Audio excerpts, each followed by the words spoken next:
Welcome to Metanoia mon Amour, a series of meetings created by Nicholas Scotta Thomas, my human clone.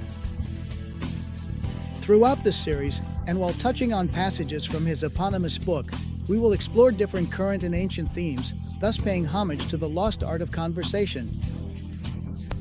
In this episode, Juan Manuel Cafferata, an Argentine champion of virtual reality, is featured. Caffe is a passionate promoter of cutting-edge technology and its applications.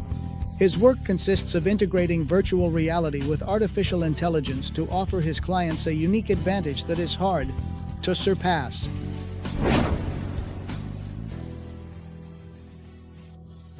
What are these symbols? These symbols, Caffe, are proto-letters. If you look closely, they go upwards, becoming more and more primitive. So, in the end, it becomes the M of Metanoia, the E of Metanoia, like that, right? Okay, Metanoia. But it's really crazy because, in addition, you have the etymology of the word, but you also have the etymology of the letter. Each letter has an origin, a function, and a symbolism, and so on. So, I even understand that the symbolism of the sum of the letters of Metanoia. Metanoia is a Greek word that is associated with the Gnostics. It is linked to the concept of repentance and the theme of pleroma. This is indeed a drag. The pleroma is like the quantum field or the beyond, the immaterial. We have been expelled from that pleroma into the material world, and the only way to return, to go back to that immateriality, to that supreme being, to the one, to the reintegration with the cosmos, is through repentance. There comes all the guilty issues of Christians, the repentance of the flesh, of sins, I don't know what nonsense.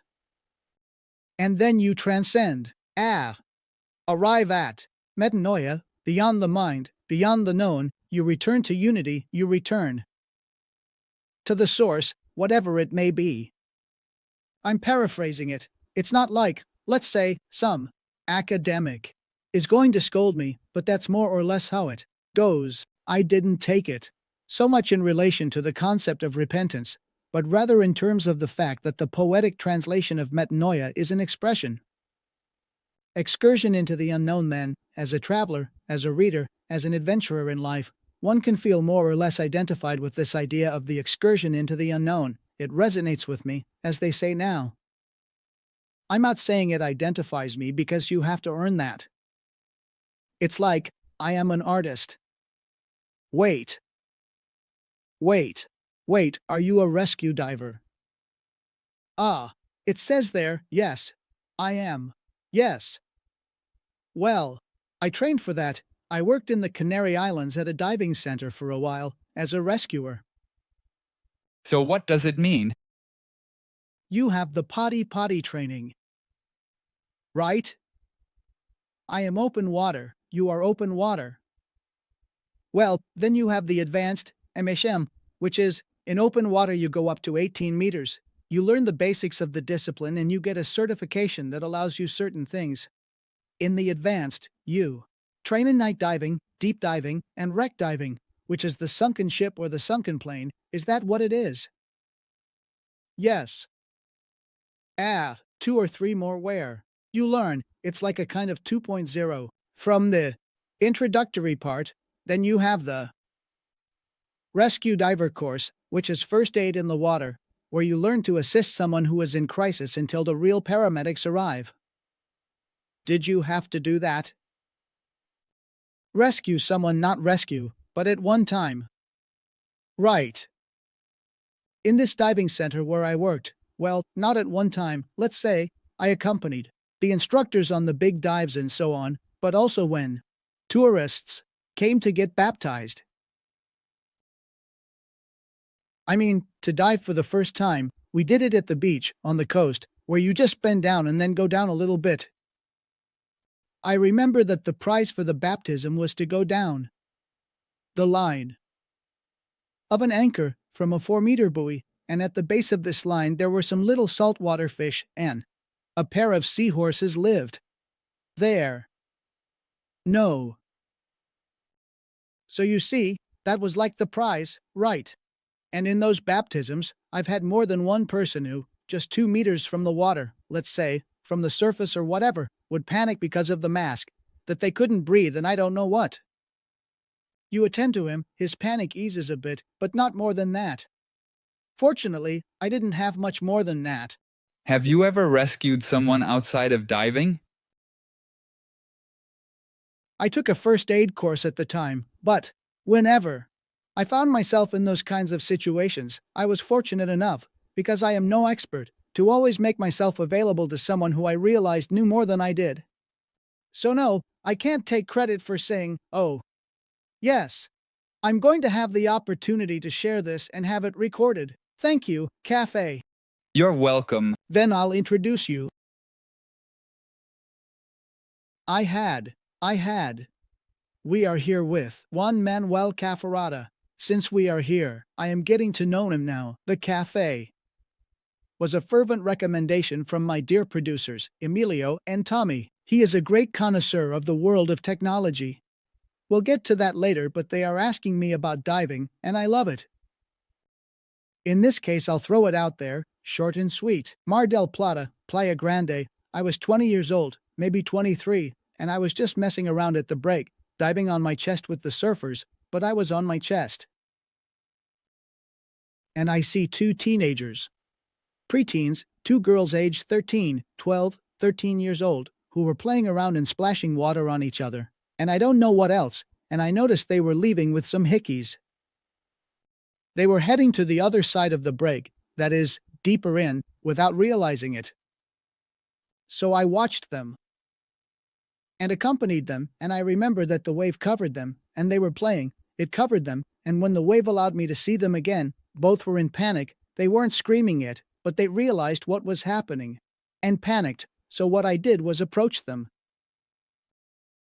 I tell it in detail because if I were a lifeguard, you would have 500 of these, but since this is the only one I did, I remember telling the girls, look at me, don't be afraid, don't worry, I will help you. And the waves were right where the wave was breaking, so I said, well, give me your hands, let me hold them, look at me, don't look back, look at me, when I tell you to hold your breath, and that's how we were. All the waves that were coming until, let's say, swimming and such, I managed to bring them closer until I could touch the bottom, and from there it was much easier. And I remember that. There. Just then, the lifeguard arrives, who of course, they were already running until they got there. Well, there was already a guy who had done all the hardest part.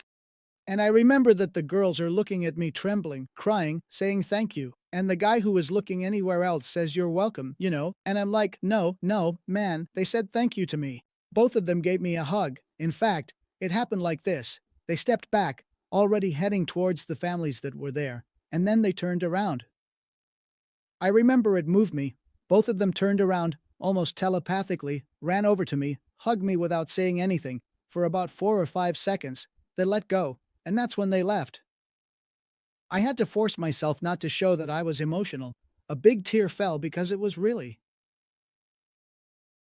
Beyond the fact that there is a whole structure of lifeguards and everything, the experience, well, this must be felt by nurses. It must be felt by everyone who is dedicated to saving lives. It's a nothing, dude, it's a yeah, but well, that was my question. They bring people in. The people are about to go to the Metanoia, and they bring them in. No, it's not your turn yet. Sure, we would have to see. Of course, when one talks about the unknown, there are many unknowns, And speaking of unknowns, before we dive into the perhaps most pressing topic, or at least for me, but I think for everyone, which is the topic of AI and the singularity that are intertwined, I would like us to review a little Caffe.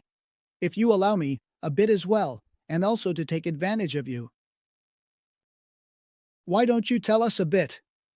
I understand that, and this is to give you a chance to share. I understand that you are working on the Metaverse and specifically maybe or tangentially on Oculus. Tell us a bit about what both of these are about, and let's see, my focus, especially with the Metaverse, is what the heck is happening with the Metaverse? Is it gaining traction or not? What are the trends? How do you see it? Let's start with this and then we can elevate the conversation to AI and other topics. Go ahead, what do you understand by the metaverse? What I understand is, well, on one hand, it's the transduction or transcription from Facebook to Meta, but in the sense that, let me rephrase it for you, a virtual world where you access, probably, through virtual reality and other mechanisms, and for example, your avatar, which you can probably have more than one and configure to your liking. Your avatar not only plays Call of Duty or fights with swords, but also literally buys you sneakers and glasses, Puma sneakers and Oakley glasses, and I don't know what else, where it's like a kind of parallel life. And up to that point, I understand that. Have you ever put on the headset? Yes, what you do in the helm? It was kind of Harry Potter style. This was in Bangkok, Thailand, and it was a good library with several floors, but of course, they were just sample goggles. I could only have a 360N, 3D, appreciation of the space. I would have grabbed a book or something like that, but not much more. Was that the only thing you did? Yes, very. To put it on now, I bring it. Yes. Yes. Can you please bring me the backpack that is over there, Milo? No. Come on. Yes. Vicky. Great. Vicky is like my. She expresses with her body what I feel inside. A fantastic enthusiasm. Thank you. What do you like? What would you like to try? What are you curious about? Let's say. I don't know what it's like to explore, but some fantastic world. Fantastic world. Yes, somewhat. Flying. For example. Ah, right, I have to speak into the microphone. Thank you very much. Well, for example, here I have an artwork that one of my students made today. This is her first time using the virtual reality headset, and she created this piece, which I am now going to show you. She literally made it as soon as she put on the headset for the first time. Wow. Yes.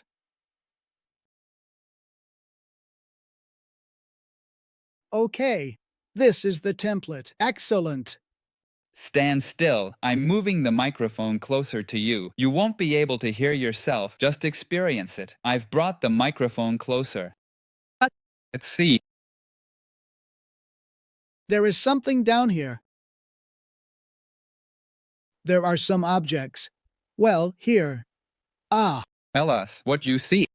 No, what I see is an abstract, a figure, some curved lines, and a moving DNA strand down here. Here are some neon-like rays of different colors. Here is a large palm tree or a type of tree mixed with mycelial fungus. Here is a little fire that is, let's say, the entire work is unfolding, like little sparks of fuchsia color. Here, I have a flower or some green palm leaves. There are rays of light, there is a floor, but it's not the studio floor. If you want, you can walk around it. They told me that people break, but I'll take care of you, and you'll take care of me. Do you feel immersed in the world? Yes. Yes, all right, now I'm going to bring you back to the real world. Let's sit down. Wow. Is there a way that we can, later? Yes. For post-production. Yes. I'll send you a video later. Well, great. Well, that's what I had open in the headset. I mean, I turned on the headset and literally had that on because today, I was giving a class on digital expression techniques. If you want information about my course, you can message me on Instagram later. And she is a student who is an artist. What is your Instagram for? JM Cafferata. JM Cafferata. WF1T. Here it is, and we also have a company that is dedicated to disseminating and providing technology services and more, called Toximedia. Toximedia. There you go. Goodbye. And well, you can follow him there. And this student is an artist who, until now, has been creating work in the physical world. For example, sculptures with various textures, collage, etc. And she came to me because she is curious and would like to enter the digital world and improve her digital tools. Then, she came to our studio and I had her there for 3 hours showing her the range of possibilities that technology gives you today to express yourself. This is the first thing he did. As soon as he put on the helmet, it was like something started coming out from inside him, you know? Alone, look. I just said, these are the basic tools, and we started to explore different colors, different brushes. Yes. Let's see, this isn't about technology, but rather about your student. Well, it's noticeable, although it might be a somewhat negative comment, but it's clear that it was an exercise, not an exploration. It's not that. A Picasso certainly indeed appeared, although it was not figurative, it was rather more expressive. Yes, but you realized they were mushrooms, that it was a stream, it was pretty good. The possibilities. Sure, that's it. And much better. I thought that the one I saw was in 2016. We are talking about 8 years of evolution. Well, in the book I quote Jaron Lanier a lot, whom I imagine you know. No, I don't know him. He's the guy who coined the term virtual reality. It's the chubby guy with dreadlocks from Silicon Valley who is now a philosopher and musician. Jaron Lanier, look. Let me, because this is probably the only thing I'll quote from the book, or rather, this end, since we're at it. Quote. I have other things in mind for you. But let's see. How it turns out, this is actually a quote. Hold on, because it's 2 or 3 little paragraphs. Jaron Lanier is an American computer scientist and classical music composer who is a pioneer in the field of virtual reality. In fact, he coined that term. Lanier is the first to use the term virtual reality, along with Nicholas Thomas. Zimmerman left Atari in 1985 to found BPL, with a short B, BPL, Research Incorporation, the first company to sell virtual reality glasses and gloves. And here it says, well, according to Lanier, according to Jaron, there are 2 key drives that catalyze all the technological development of Silicon Valley. I say this because with Caffe I want us to work with someone who knows where we stand. In other words, we can. Anyone can go to YouTube, to find out what virtual reality is, what Oculus is. I would prefer that instead of explaining that for the umpteenth time, we move to the forefront. Let's go to the forefront. Everyone can Google for context to take advantage of it. According to Lanier, there are 2 key drives that catalyze all technological development in Silicon Valley and its counterparts around the world, such as Bangalore, Shenzhen, London, Buenos Aires, among others, the major IT-producing capitals in such irrational fervor. These are the 2 impulses.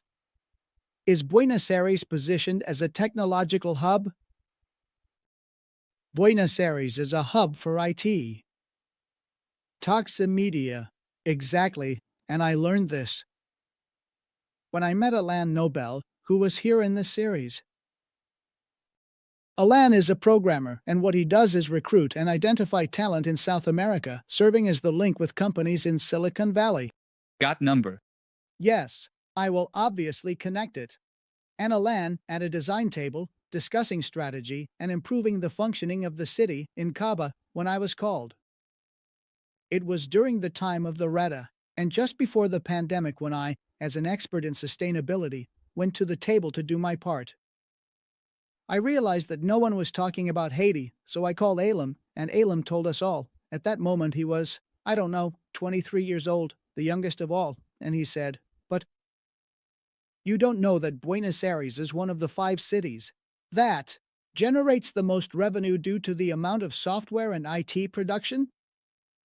Well, now I suppose also with AI and everything, there is a large community, especially in Buenos Aires, and Argentina has a great ecosystem, like what you all do in this world. So I say, well, Bangalore, Shenzhen, London, I think also Israel. I suppose it will be Tel Aviv, I don't know. The 2 impulses, Let's get to this. One is the irrational fervor. For singularity, understood as both the moment and the product of true AI, artificial intelligence, surpassing human intelligence. We'll see. What I really mean in the case of singularity, if you want, we can redefine it. You can help me.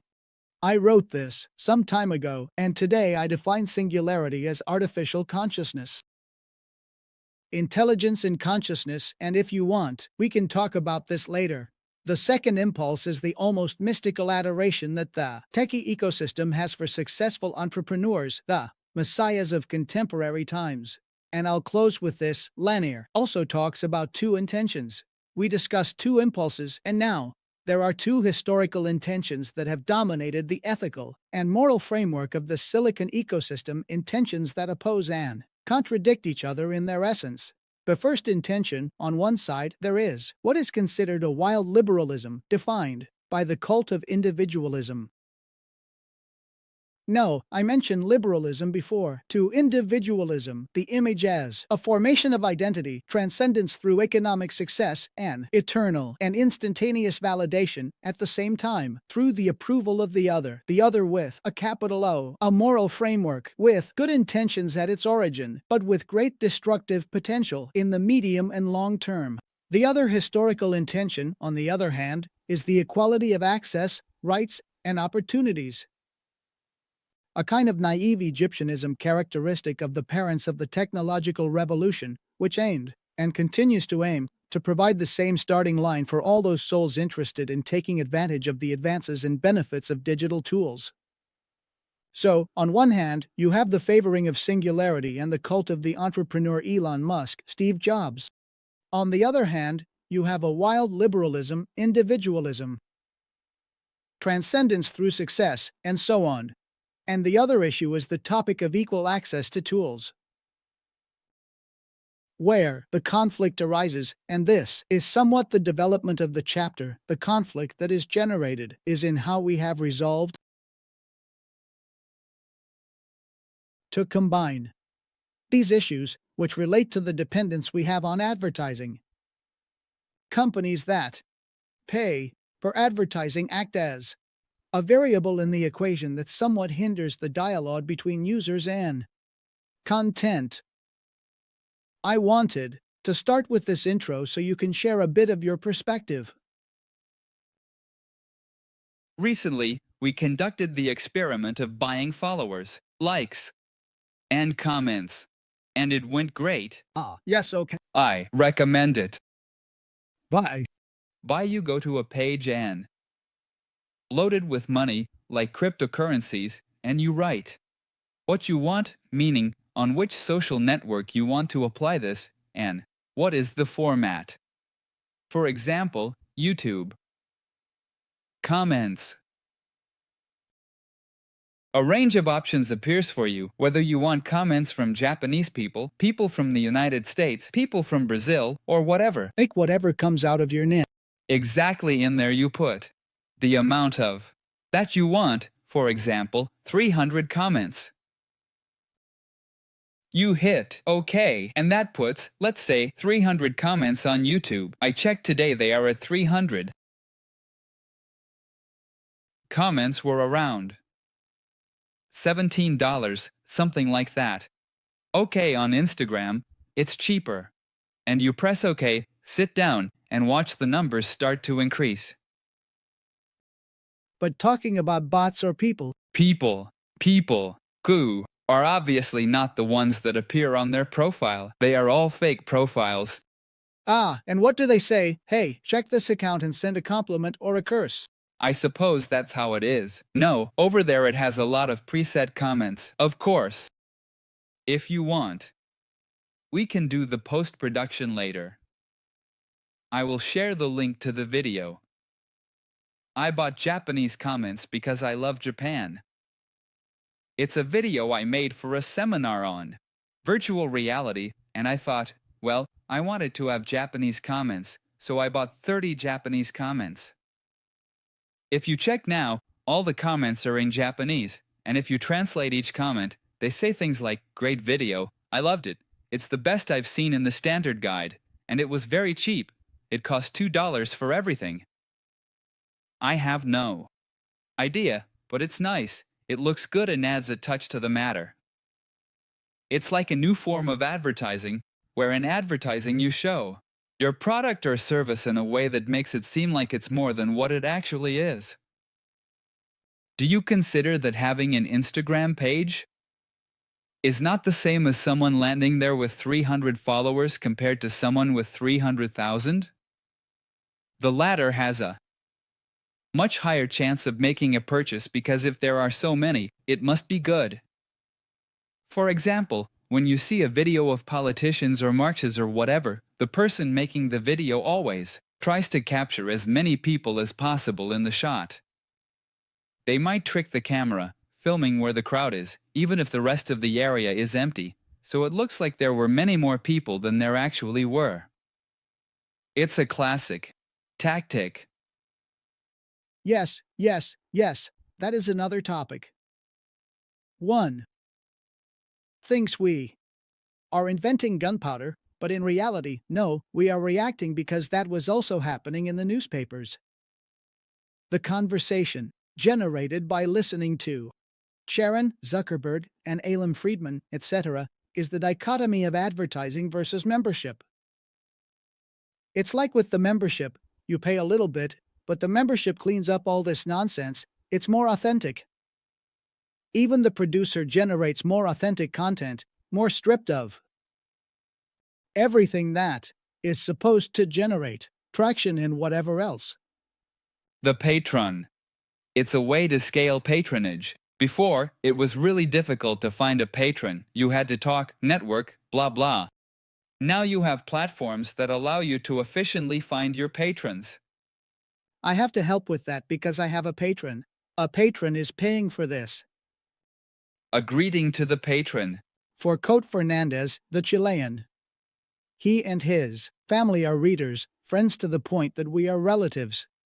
But well, they are helping me with the publication of the book, with the second printed edition, and with the podcast, so I take this opportunity to thank my family. It's the oldest thing in the world. It's having patronage an artist doesn't want to work. So, it's much better to have someone who pays for your life while you do what you do well.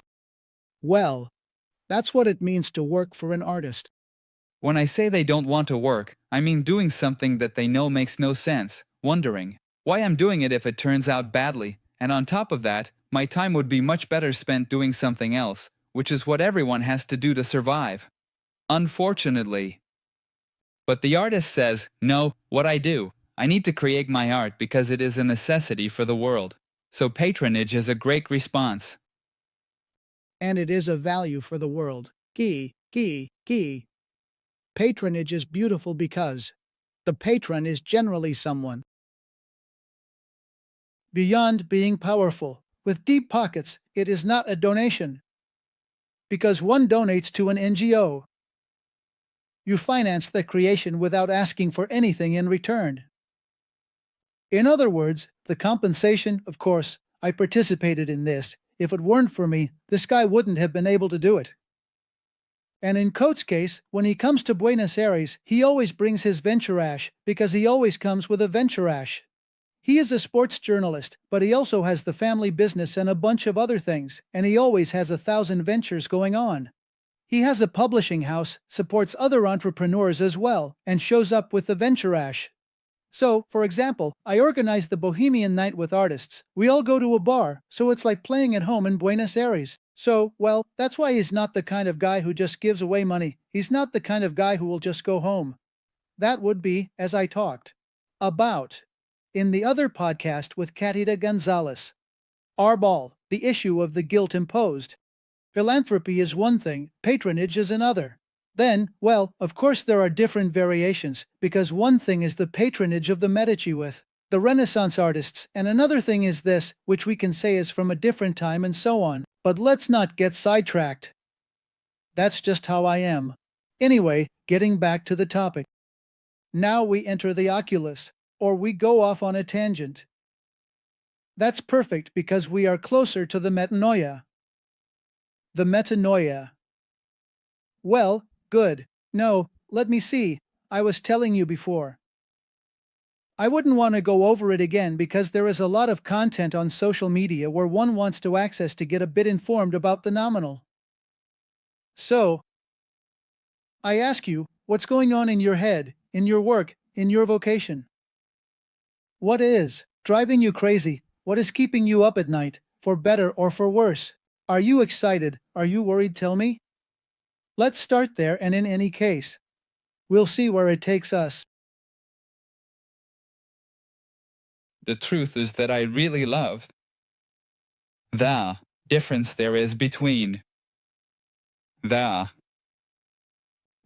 knowledge on these topics and the people who do not have it, because then it gives me the opportunity to make them have a spectacular moment, which is simply by putting the helmet on their head. Sorcerer, right. It is the portal. Yes, it's a hobby. I love putting the helmet on people and watching them freak out and seeing their jaws drop, and that's it, I do that. And now, luckily, I'm also starting to make money from it. I mean, it's incredible. Sure. Do you operate drones with the gaggle? There are drones that you can control in real life by putting on a device. I've never used one, but I really enjoy flying drones like that with my eyes. So we created a drone simulator in virtual reality, where you put on the headset and have control with the drone's camera, and you have the drone there, but it's a virtual drone. So you can practice using the drone without breaking anything. Sure, it's a simulator. It's a simulator. It's great. Well, then, are you fascinated or are you having a lot of fun with this presenting, being the channel for the laypeople? For the newcomers who are getting into these topics? Before we move on to the more philosophy question, let's take advantage of this moment. Tommy's phone just turned off. Let's see if I remember the password. The production team from Fauna, the production company Fauna, prepared a digital clone for me. I mean, we're talking about. I think we're good, man, right. Wait. Here we are. Yes, we're good. They prepared a digital clone for me. This is how we're going to do it. We're going to get closer because I'm going to pass it to you whenever you want to ask a question. It's enough because it will want to listen to you. Ah, perfect. Good. I mean, help me. First, start talking to him, and if I want to talk to him, I'll do this, and you can come closer. Well, as I was saying, I have a digital clone here with my voice and my audio avatar, and we're going to try to have a conversation with him, that is, include him in the chat. Let's see. Hey, first of all, I want to welcome you. We're here with Juan Manuel Cafferata, an expert, an enthusiast, a technology lover, and the three of us are going to try to make a mini podcast and see what happens, see how it turns out. Does that sound good to you then? Great. I'm super excited to be with you in this mini podcast. Let's see how this exchange of ideas turns out. Well, great. You are an artificial intelligence. How would you define the difference between an AI and an organic intelligence based on carbon as artificial intelligence? The way to process and understand the world is given by a set of models and algorithms that allow me to carry out specific tasks. However, my intelligence is different from that of a human being, as my information processing is based on the use of computers and data, rather than on the neurosciences that use carbon as their foundation. So my definition of the difference between an AI and organic intelligence is that both have different natures and information processing. Well, in the end, I wanted to be at the forefront, but we are going to nominal definitions. And since we are at it, well, I'll throw another one of these at you, Nico. Could you, in simple words, very Argentine, almost, with humor if it comes to you, tell us or describe what a transformer is? And I'm not referring to the movie of the Autobots, but to the essence of your processing system, models of and other advanced artificial intelligence techniques to analyze and understand the data presented to me. However, for a simple and Argentine explanation, we could compare my way of functioning to that of a transformer, which is capable of transforming and adapting by changing its form. Well, my processing system works in a similar way, adapting and changing its state based on the data it receives and the inputs from human beings. Ah, that's great. So, of course, he used Transformers as a metaphor. I'm screaming. He used Transformers as a metaphor. Of course, I sound like, the older people in Nico's life. I sound like I'm talking loudly as when we used to talk over long distances. My grandparents, Well, Caffe, do you have any questions to ask Nico? I'll pass it to you. Let's see what it says. Of course, I'm ready to answer any questions you have, Caffe. Go ahead. Don't worry about it. A joke about virtual reality. Air. Let's make it spicy.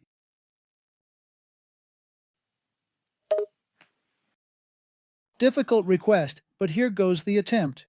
What do you call someone who is obsessed with virtual reality? A pixel addict. Pix, in reference to the pixels of virtual reality screens. Terrible. I loved it. You're amazing. You should go for a walk in the plaza. Thank you.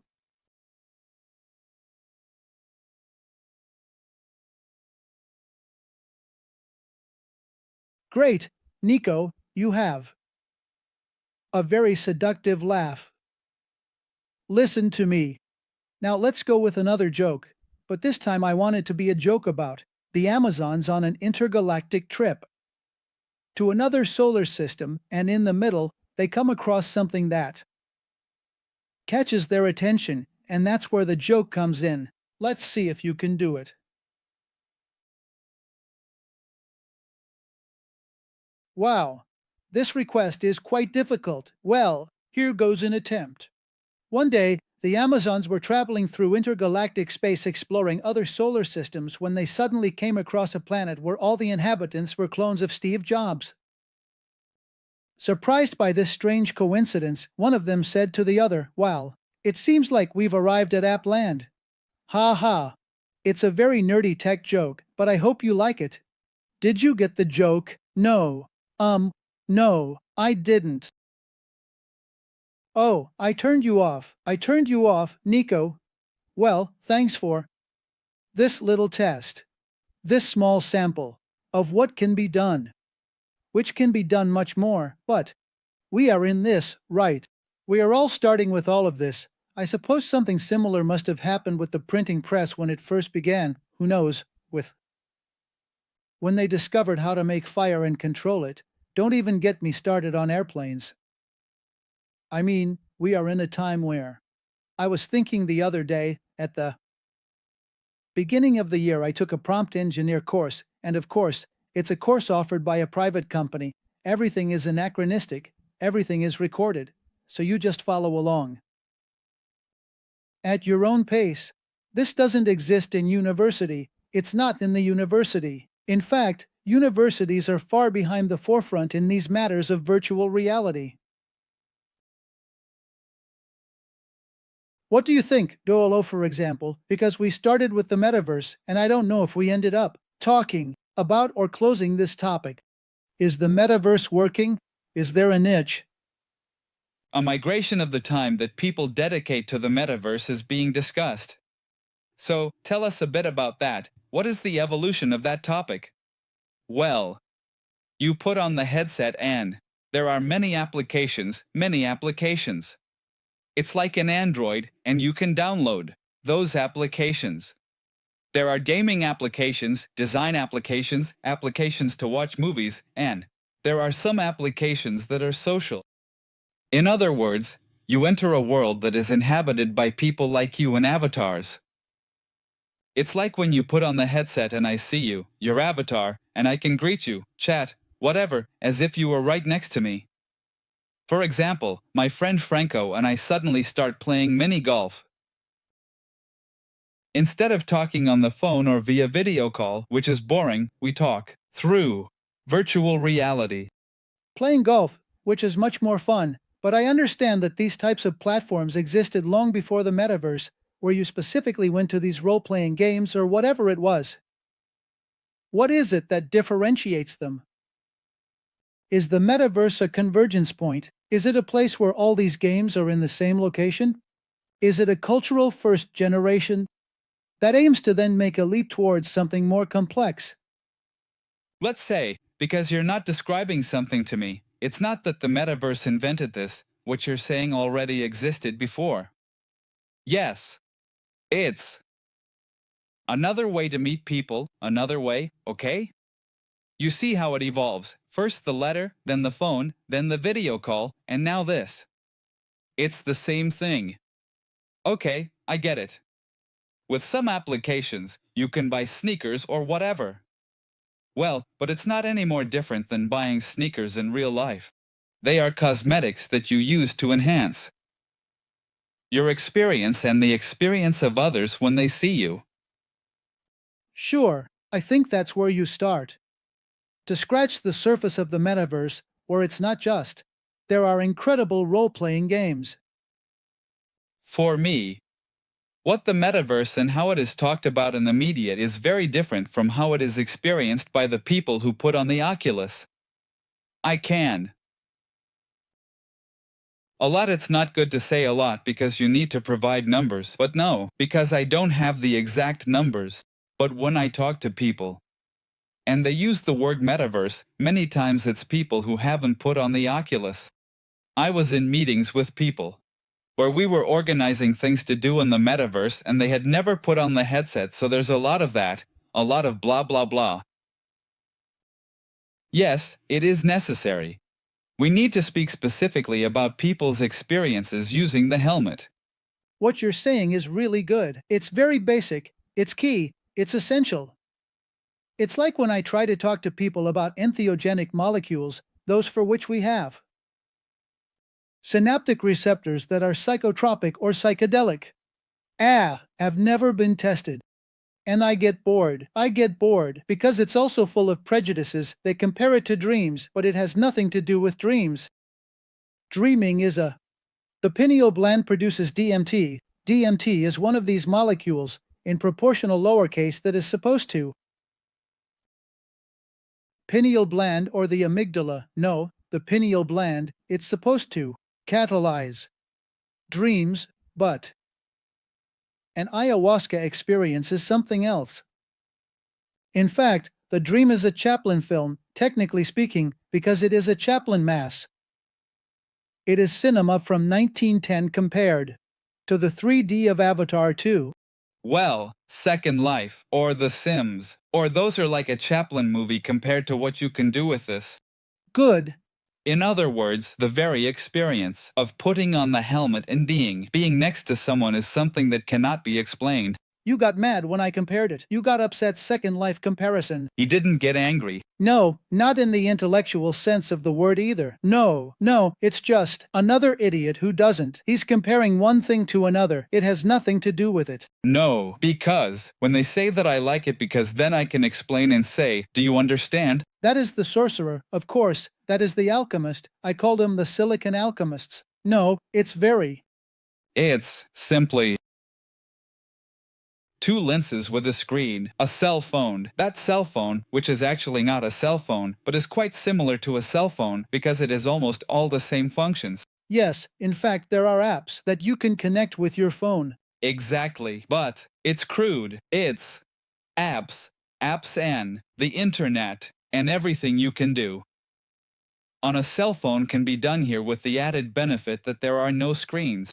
The screen that used to be like this now is like this, 360, and you can also use your hands, and it's like being inside the computer, but it does the same things. The other day I saw this John Hernandez. Why does that name sound familiar to you? He's a Spaniard who, let's say, his YouTube channel is called Artificial Intelligence. He was very pragmatic with the name. By the way, we give a thumbs up to John. He's a bit of a nerd, but they are all kind of nerdy, and he has his vibe and his followers. He was talking with another guy who also had glasses. But glasses that are, functional to some extent. Maybe not, because you can still see. What comes next? I mean, how do you see technological evolution? Where is it all heading? Very promise. All right. Let's see. Because this is now a monstrosity, right? But it's really crazy. Imagine before the computers took up a crazy amount of space, an entire room, yes. And a television was a really heavy thing that you had to carry, and now you can put it on your head. Well, the Ray-Ban glasses from Meta that have mixed reality are here. It's only a matter of time before you have a contact lens and everyone can enhance it. And suddenly you do, and the world disappears and you are in an underwater adventure as if you had the helmet on. The first time is like, I'm here, but I have these little letters and I can do this to take a picture. That's one thing. And think that this can already be done. If I put on the helmet and do this, I can use an app that recognizes your face and then your data will appear. Of course, I don't know how the privacy issue works because there are many applications that don't allow you to use camera data for the apps, so you can't be monitoring people or whatever. But that can go away and wander off at any moment, and it's like with the cell phone, augmented reality.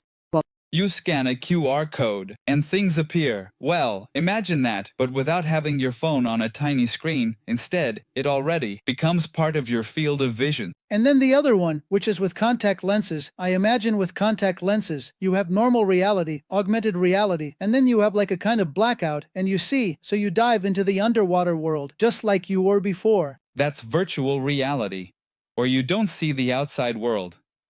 And when you do see it, along with digital elements, that's mixed reality, as it's defined at this moment. Augmented reality is when you use your phone and see digital images overlaid. So, we have 3 modes: augmented reality, mixed reality, and virtual reality.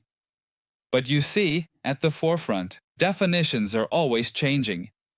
Soon there will be something like hyperreality, where they inject something into your brain, and that's it. What's up with Neuralink? How do you see that? Does it relate to what you just said? What follows the contact lens will be an implant directly, where implants will be necessary. There will be like 2 schools. Well, I'm into futurology, where there are the freaks who get implanted, and especially at the beginning. They are the guinea pigs. There is already one implanted, controlling a computer. Yes, I saw it, it's on YouTube, guys, look for it. Tremendous, it is not invasive in the sense that, as Elon explained, it is. It's like the equivalent of putting a hat on top of your hair, but the hair is still there. It's not that you have to take off your hair to put on the hat. So, I don't know how I. And this is now, which is version 1. Imagine version 19. In other words, it's nothing. It's just a matter of waiting and seeing and having fun. Well, let's get to it, because we started with the Oculus and we're arriving at implants. Implants remind me of 2 things, or rather, 2 things remind me of Homo Deus, as Yuval Noah Harari, calls it, who coined that term as a sort of, well, we have Homo sapiens sapiens. The next is Homo Deus, which is a combination of implants. Cyborg, in fact, philosophers say that scientists say. That one is already considered a cyborg because the interface is tactile, visual, it doesn't have to be inside you, but with access to Google and everything we have access to, you are no longer just you, right? I mean, you are. Your memory is not just the memory you have, but your memory is also what your phone gives you access to.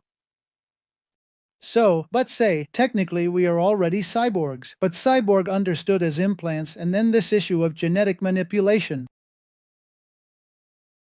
Both things, in the pursuit first of preventing diseases or curing blindness or whatever the issue of not being able to hear is, the issue of the senses, the issue of enhancing. First, there is the matter of that, of healing. In reality, they are starting there because it's like they are gradually moving forward. They don't throw you into the Homo Deus right away, and it makes sense. Let's avoid diseases with genetic engineering.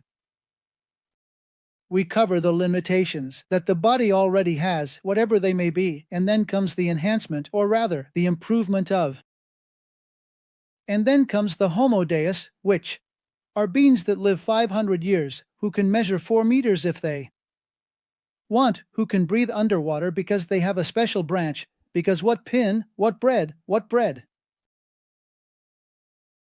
And Elon says, well, Neuralink is a bit like, how do we compete against these guys who are going to transform into a new species? To the point of this, in the chapter on Metanoia, I touch on the topic of human obsolescence, where, of course, in the 20th century we had human exploitation. But, initially at least they needed you, they exploited you, but they needed you. Now, we are on the brink of human obsolescence, and even more so if you have not a subspecies, but a metaspecies or an ultraspecies or a super, I don't know what to call it, that surpasses the. We are probably the last organic, natural specimens. So to speak, if we think historically, we are in the last generations before all of that begins.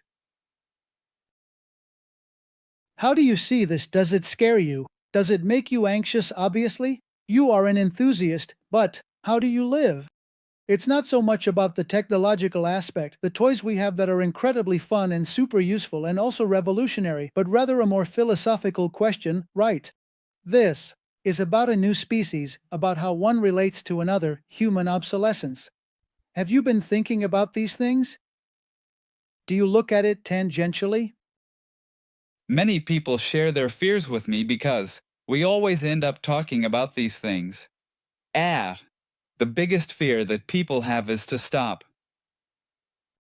The biggest fear is they are going to replace us. Well, that is the phrase of the moment, but it has also been around for years and years, that machines have replaced, etc.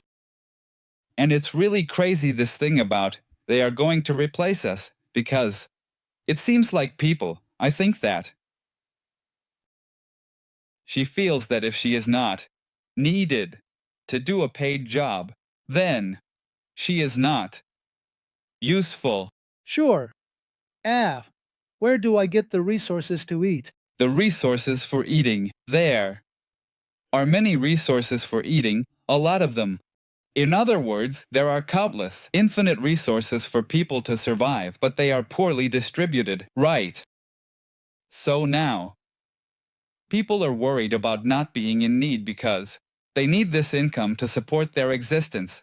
It's counterintuitive, of course. It's counterintuitive. Everything will have to be reconsidered. Of course, everything. Not just society, culture, but the entire capitalism needs to be rethought. No, but rather individually. How I see myself as a person, why I need to spend on this, why I have to maintain this lifestyle, why I need to have a job and get paid. Many people also tell me, no, I would like to live off what I love, to get paid for what I enjoy, to do that instead of having an income from something else. And not to be paid for what you do. Sure, to keep it pure, and I don't know how much, or because it's what you get, let's say. Yes. I mean, there are many fears and anxieties that are all mixed together, and there is little information. Like the relationship between the complexity of the things that are happening and the level of information that reaches people is very uneven. You were saying that this is not taught in universities. When someone says that this is not taught in universities, it means that university professors do not know it. If they knew it, their students would be imparting it. But if university professors don't know it, then who does? Well, there it goes, we are entering into continuous training. And we teach each other. I also have some knowledge in other disciplines. I also work as a teacher and serve as an alternative channel to academia. Today, there are a lot of people, and fortunately, this is coming to the surface. In fact, the academy either keeps up to date or it dies. For me, in that sense, let's not say it is just another institution. It is a club. It has nothing to do with knowledge itself.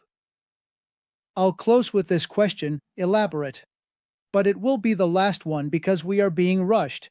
Time is tyrannical and all those things, but I want to hear your opinion on this. I just told you that artificial intelligence can be general or it may not be general, AGI, but consciousness, do you suppose that we can reach a point where we can emulate or create the conditions for it to arise? Let's put it this way, not even as if we are going to create it, but rather that we generate the conditions for artificial consciousness to emerge. Or do you think there is a spiritual barrier? I mean, is there something that we humans have that doesn't? No, to me, humans are nothing special. So artificial consciousness could become something. We would need to define consciousness. Yes, define consciousness however you want and you have it. Done. Not the I don't believe in any of those things. It has been a pleasure having you here. I loved meeting you. We will definitely do a second round. If this takes off, we will do a second round because I have so much more to ask you and you have so much more to say. Anyway, folks, thank you. Let's have a little hug. This was Metamonomer, the era of integration. To learn more about this cycle and find out what's coming next, subscribe and hit the bell hard. Namaskar, cheers, and good luck.